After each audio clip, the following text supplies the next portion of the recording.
Good evening, and welcome to day one of the 43rd Toronto International Film Festival.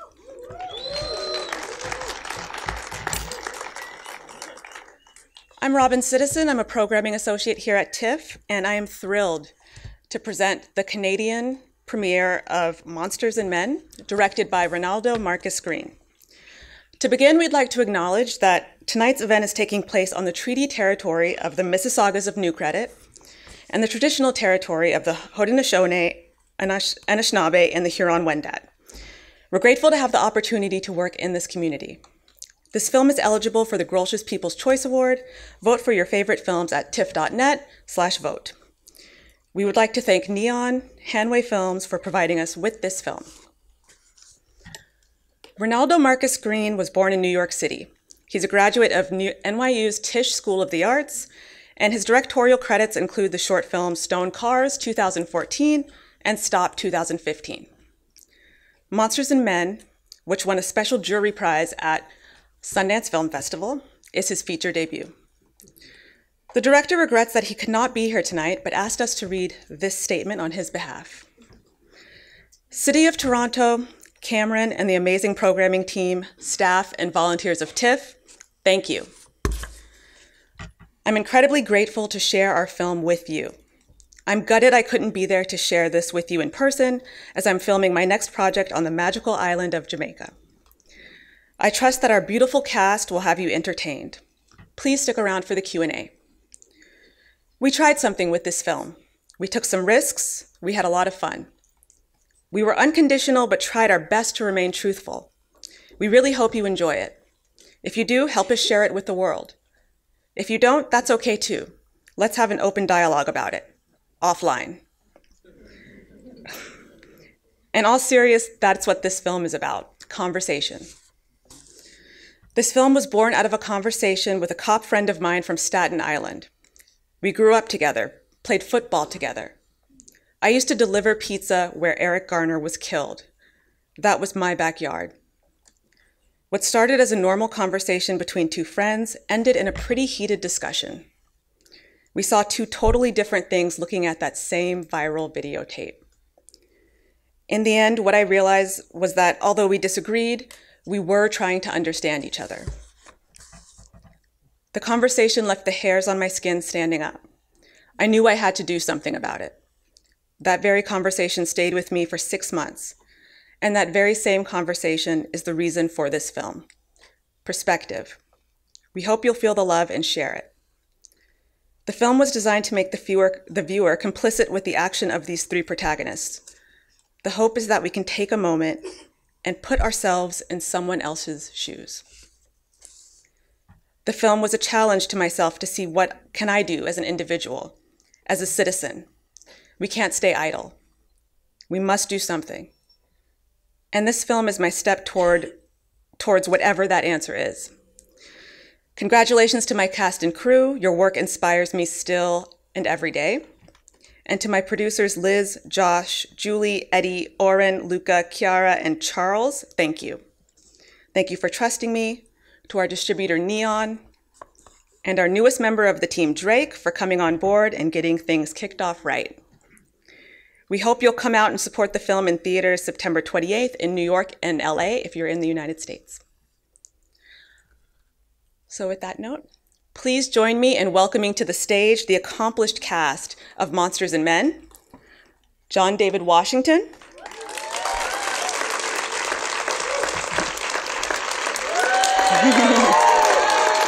Kelvin Harrison Jr.,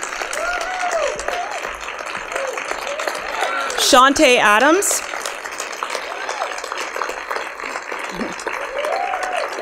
Jasmine Cephas Jones, and Cara Buono.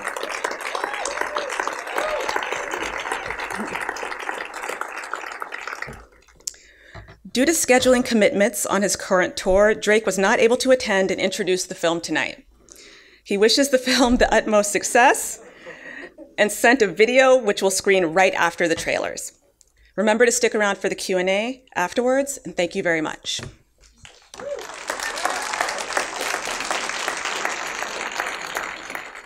So without further ado, please join me in welcoming and congratulating the cast of Monsters and Men, Cara Buono,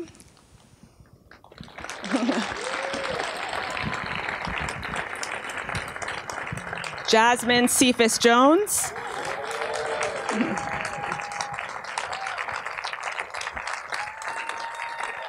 Shantae Adams,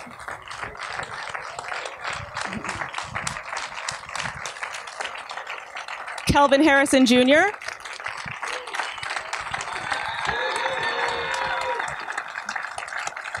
and John David Washington.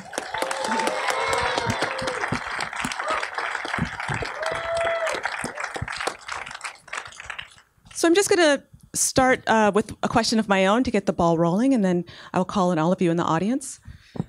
So many of the storylines in this film are pulled from the real headlines. So many of the characters have kind of real-life counterparts. How did that inform your performances in the film? Okay, all right.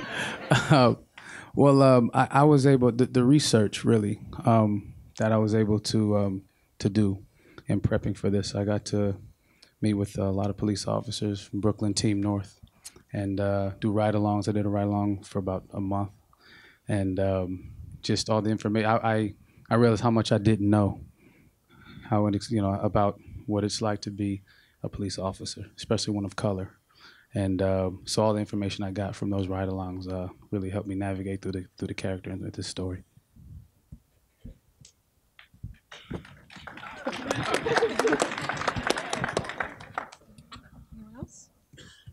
Yeah, Ray, our director, actually had recommended that we watch the film Who Streets before we started filming, and it's a documentary about the protest in Ferguson.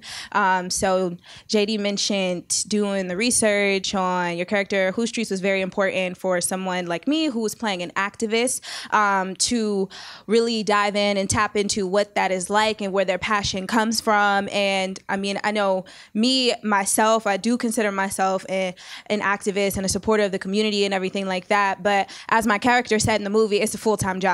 And for me, my full-time job is acting. So to be able to portray something that is activism as a full-time job, that definitely came with just as much research as, well, maybe not just as much.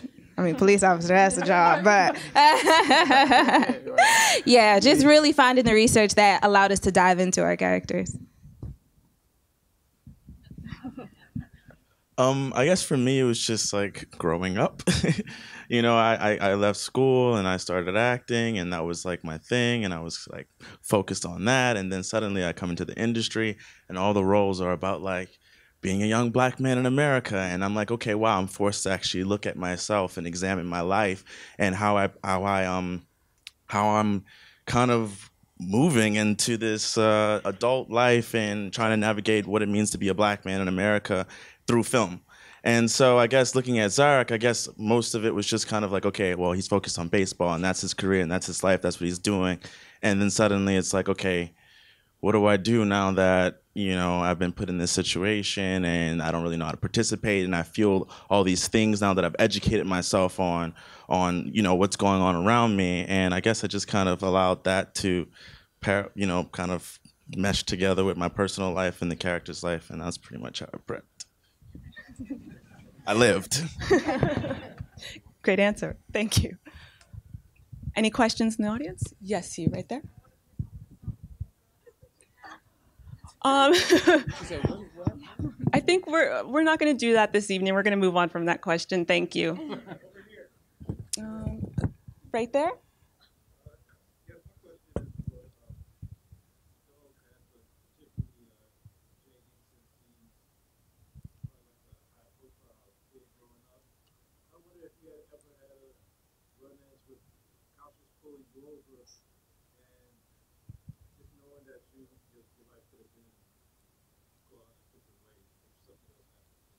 So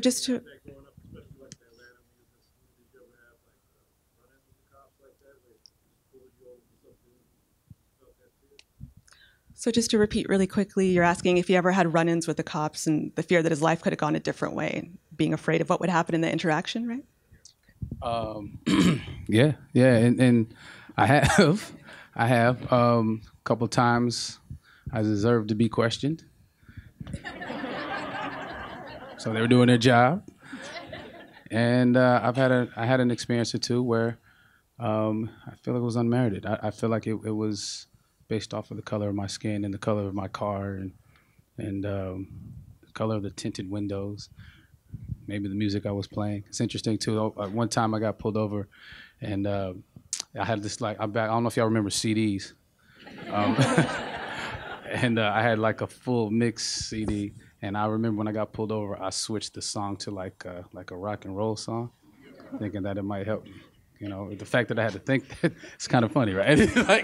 like I was a teenager, but it's just interesting how that, you know, just because of my fear and the unknown, no matter who I was or who I'm related to, that I have the same fear as a man that's, you know, from some background that isn't the same as mine.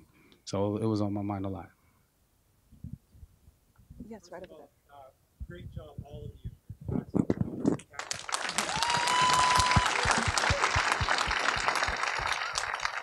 Thank you so much for bringing this film to our city, a city where we're going through different things right now in regards to policing and also in regards to sports. Ricky, I'm going to call you Ricky because that's my first memory. I think some of us here can relate to that as well. I'm ballers. Oh. And so,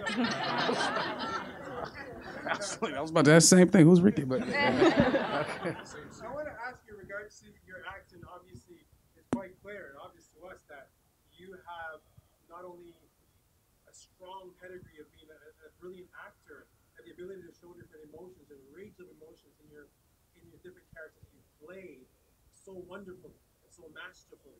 I want to know, how did you prepare yourself, first of all, for the TV show and being a football player, one who rejects very big contracts? I don't want to go into that. But also, secondly, how did you prepare yourself for a police officer role in this particular film and play it so immaculately?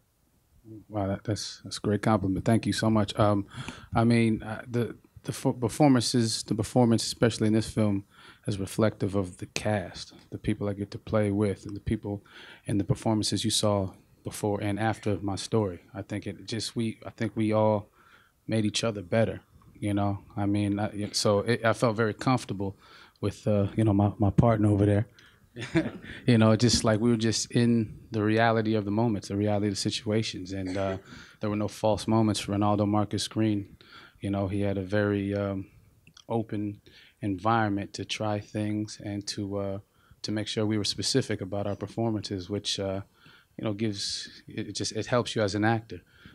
So you know, the research, you know, I went in basically as far as this you know, Dennis character is concerned. I logged a lot of time with police officers and kids, and my first day on the job, my first day on the ride along, I went from playing basketball with some kids to responding to a shooting, and this guy was bleeding out and almost died in front of me. You know, I saw the crime scene. It was stuff on the floor, bullet holes in the door. I mean, this wasn't CSI, this was real, and I was amazed how calm everybody was.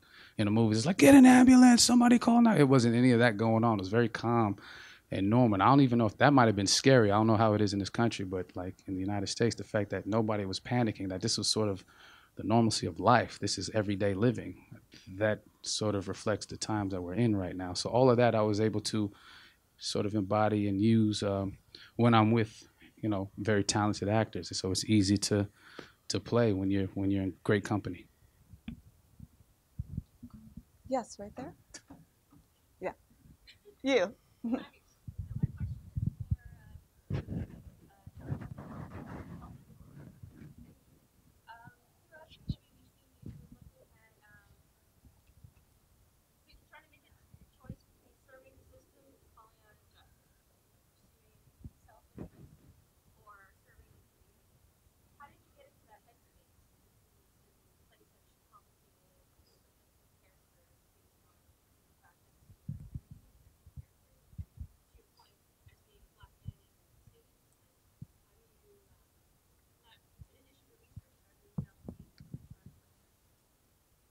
So just to repeat so everybody could hear, their two characters were kind of fighting between self-interest and then serving the community, and how did they portray that, and how did they make those decisions on screen? Is that correct?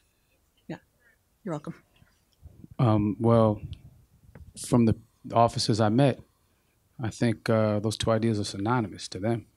I feel like it was a selfish act to serve and protect and serve their community. This is what they wanted to do.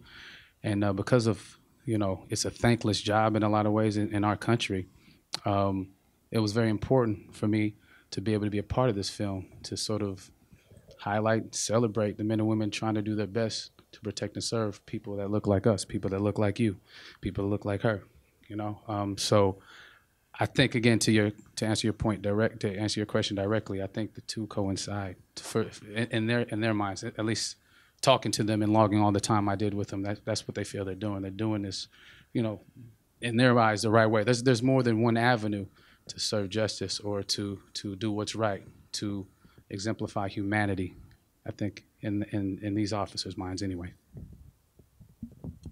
I guess for me, it's like, I'll be completely honest, I feel like I just want to be selfish and just live my life as best I can. And I think that's what everybody wants to do. We just want to be happy and exist and experience things. And suddenly I feel like with the character and as with me as well, as I was learning all these things, as I was feeling all these things, it felt like a burden. And then I had to realize that burden wasn't necessarily mine to bear, but also something that I could use to empower me to, I guess, do something with that, and not necessarily allow it to take over my happiness or my existence. And I think allowing that to happen in my own life and in Zarek's life kind of helped me, I guess, once again, mesh the two together. So. Yes, right here. Hi. First of all, I want to say you all look absolutely stunning tonight.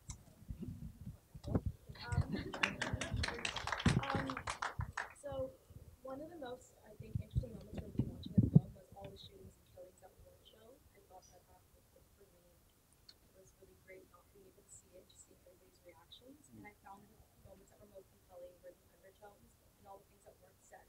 So was that something that was discussed amongst the cast or the director? Almost like the underlying of what was going on.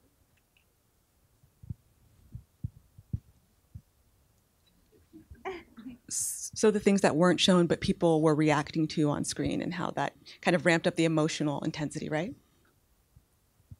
I was attracted to the script because of the profound commentary on the current events. And one thing, I remember meeting Ray and just being so impressed with his vision and his ability to lead as a director, to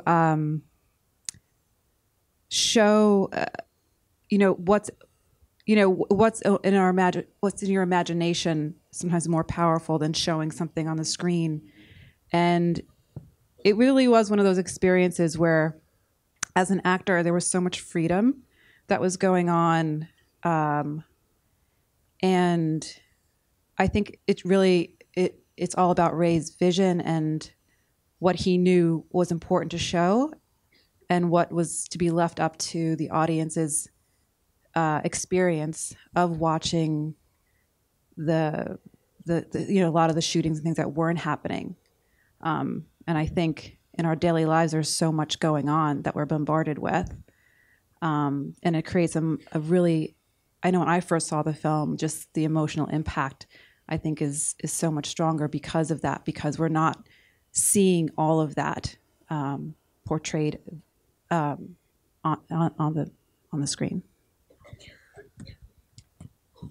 I remember we were discussing whether my character, whether she was going to go to the march at the end.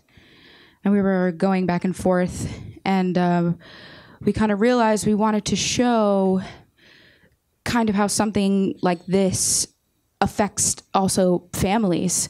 And sometimes, a mother with a kid and trying to go to school, she can't do everything. And she can't go to everything, and maybe she can't even get up that morning, to try to make breakfast or whatever that is. So that's like another example of not doing too much, but kind of showing by not showing, if that makes any sense. Kind of like the trauma or like the PTSD of of something that happens.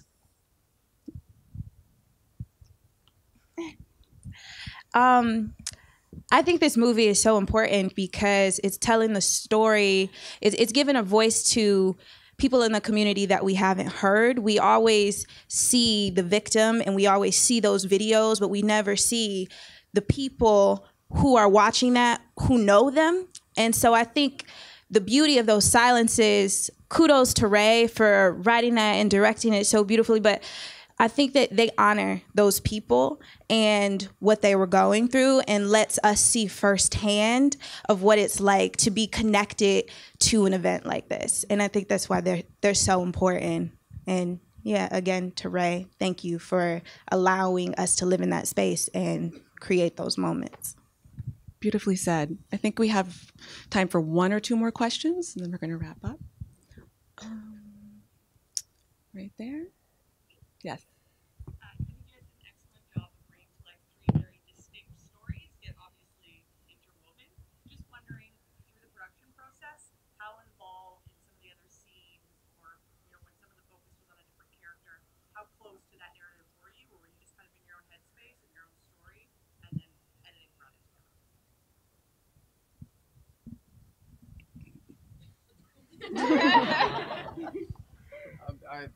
I like to think part of the, I mean, all the like lasagna of emotions you saw in Dennis's character, like it's because he knew these people, his neighborhood, So, in my backstory or in my research and my preparation, I was them. And somewhat they can become me in my mind. Maybe they can help me protect and serve our community. So to me, it was very important to keep all of them in mind. Not necessarily be there when they were shooting, other than the support and stuff. But yeah, I thought it was important to because that's how Ray's vision was as well. The way he blended it in so beautifully. I thought to raise the stakes to make it even more meaningful. I need to know who these people are. Our last question. Right there, you. So my question is, as a female officer, as a single mom, as an activist, as a man finding his way, and as a police officer, doing all this research, in retrospect, is there anything that you found a greater respect for through this whole process, or one experience that you took away the most that opened your eyes during this whole process of doing research for the film? You want to repeat? I think everybody heard that one.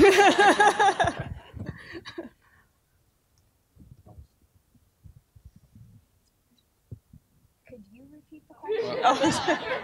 So, given each one of your characters, is there anything that you took away from, or an experience that you found more profound that you took away from, or found a greater respect for through your process of doing the research for this?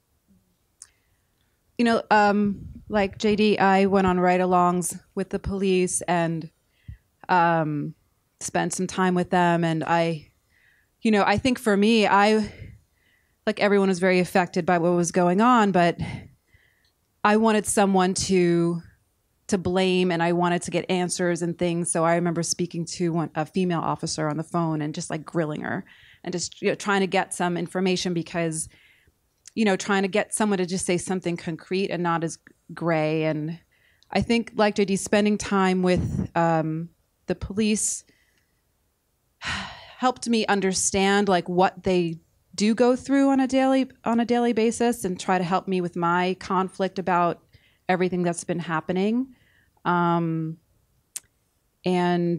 understand that I think one thing his character says that I learned talking to everybody is that you leave the house, you don't know if you're going to come back alive, and your family in these situations, and it's 100 cases you're dealing with. And so that was very illuminating to me, because I didn't want to make my character the judgment that I have as Kara about the situation and about what's going on. I had to sort of remove that, and that was really interesting to experience by doing the research that we were allowed to do.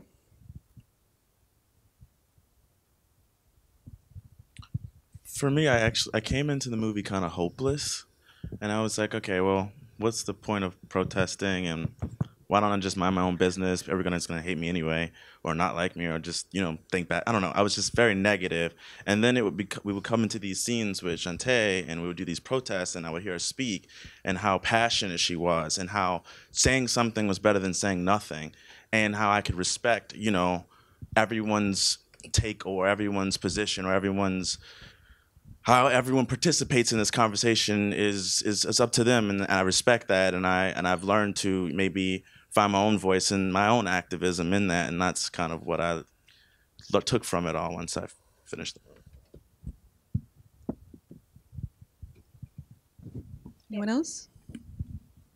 Well, I definitely garnered a new respect for full-time activists, because waking up every day ready to fight is emotionally draining, and they do it every single day with no complaints. I mean, they're fighting. That's they're in their own way, but to do that and to want to do that, to volunteer yourself to bear a burden that you could ignore, it's not right, but you could. I respect them. And the people who do that just so much more after putting myself in that shoes and having to play a role like Zoe. Thank you. I feel like this film communicates the scope of the problems between police officers and the community, the hopeful solutions to those problems, but also manages to be very intimate and feel like you're getting to know each and every character. And your performances bring that all to life. So thank you very much for starting this conversation, and thank you for staying with us for our Q&A. Thank you to the cast.